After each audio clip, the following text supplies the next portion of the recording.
What's happening, everybody? It's Mr. Mendana. Welcome to our very first video. I'm Mr. Mendana. I'm the only one here. Welcome, welcome, welcome, welcome. This is the first of many videos that are going to be a part of our series, the Sit Down with Mr. Mendana.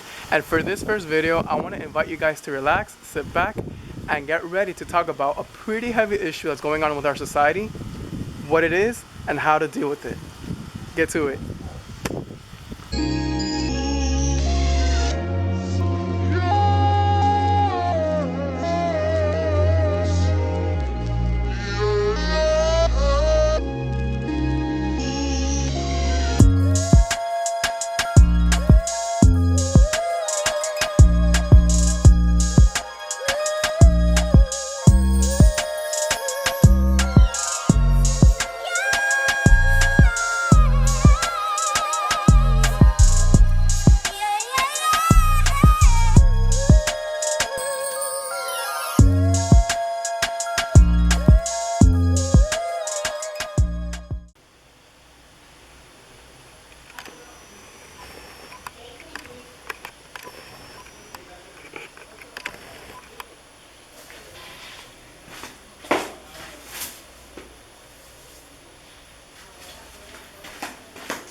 So what are we talking about today? We're talking about conflict. What's conflict? Okay, according to Oxford Dictionary, conflict is when there is an opposition between two or more parties. Okay, so there's a disagreement basically between two or more parties. Now, what types of conflict are there? That's what we're gonna talk about because not all conflicts are the exact same. So I'm gonna try to make it as simple as possible. And I'm going to talk about three conflicts, all right? The first conflict is work conflict, work ethic conflict, okay? The second conflict I'm going to talk about is relationship conflict. The third conflict I'm going to talk about is values conflict. So let me jump to the first one. So the first conflict is about basically when it comes to work ethic, when it comes to how you do things compared to others. So put it this way. This is the typical conflict you find when you're working in groups with other people. Say you're working with your friends on a school project, or you're in a band, or anything that requires for a group of people to work together. Conflict arises whenever you guys disagree on when to have practice, when to have rehearsal. You guys disagree on what materials to use for the project. You disagree on you need to be absent for ABC reason, but the date was already stipulated as to when you needed to go. All those types of things are what we call work ethic conflict, where you have a side and a reason as to why perhaps you can't go to rehearsal on Thursday, but then your band members are like, no, you need to go to band rehearsal on Thursday because of A, B, and C. Boom, you have a conflict. Now let's jump to the other one, relationship conflict. So what does that mean? That means that sometimes you may have an issue with something that happened. Drama, right?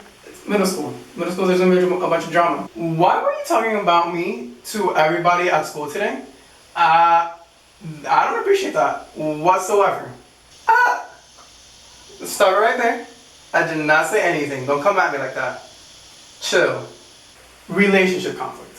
So all of those things, yeah, guess what?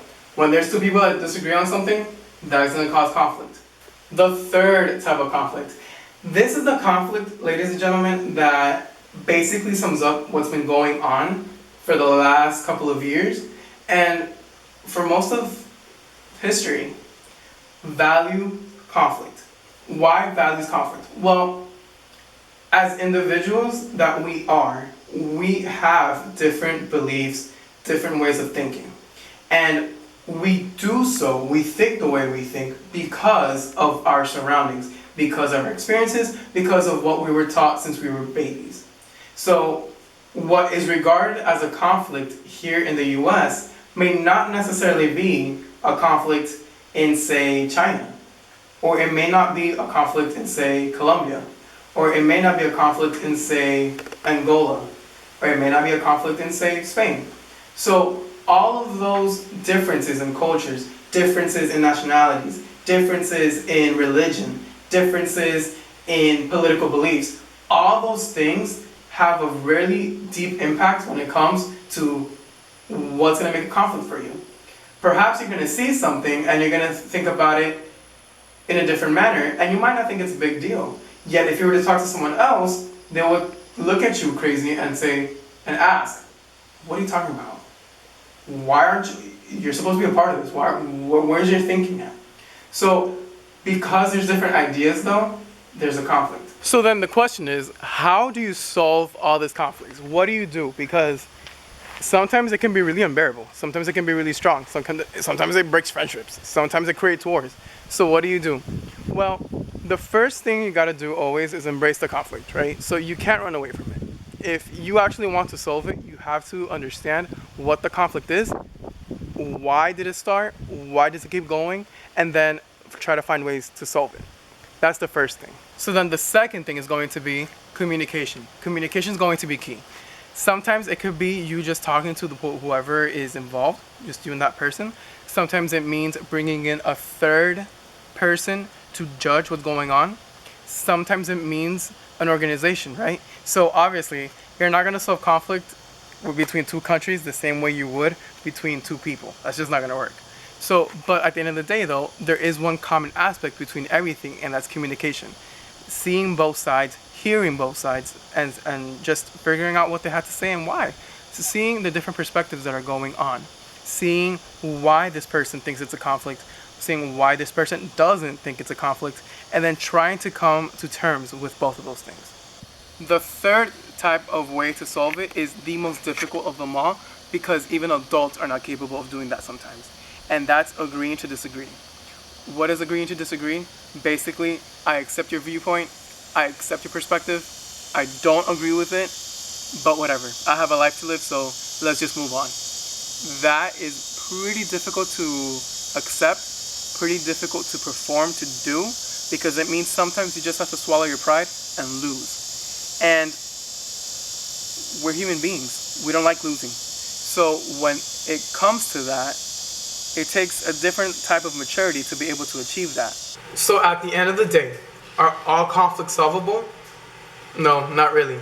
Why? Because the two or the three or whoever many involved parties, if they're not all on the same page that they want to solve whatever is going on, they want to solve all the issues, it doesn't work out. If you have one of the members in the conflict without any intentions of fixing anything or communicating or embracing what's going on, everything just falls down. And that's normal. That happens all the time. What matters is, though, that you personally have that commitment to solve the issues. That you personally have the responsibility to say, okay, this is wrong. Let me try to fix it. Okay? And let your conviction speak for you. As always, you guys, stay safe, take care. Hope to see you guys soon.